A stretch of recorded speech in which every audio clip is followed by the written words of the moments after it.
नमस्कार. काल झालेल्या खडाजंगीनंतर आजचा एक दुसरा अध्याय सुरुवात झाला. त्यामध्ये मोठ्या प्रमाणात अजित पिंगळे आणि अविनाश खापे पाटील यांच्यातला वादाची ठिणगी मोठ्या प्रमाणात पडली आणि मोठ्या प्रमाणात गटतटाचं राजकारण कळंब तालुक्यामध्ये मोठ्या प्रमाणात वाढलेलं आहे.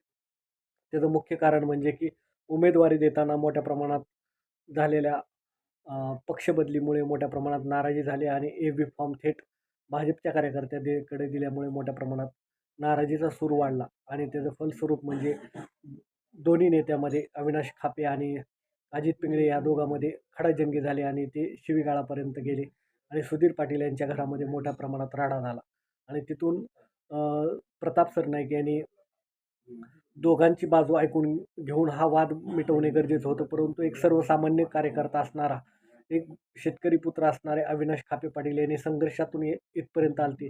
परंतु त्यांच्यावरच युवा सेनेच्या त्या कार्यकर्त्यावरच कारवाई करण्याचे संकेत दिले. यामुळं पुढं चालून कशाप्रकारे वाद उफळतो आणि याचं फलस्वरूप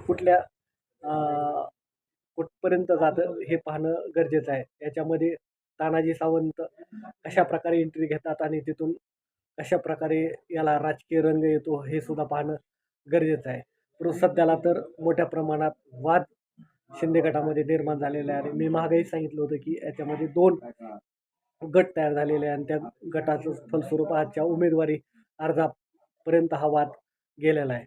तरी पुढं काय होतं हे पाहणार आहोत. आमच्या चॅनलवर नवीन असाल तर आमच्या चॅनल जास्तीत जास्त सबस्क्राईब करा, लाईक करा. धन्यवाद.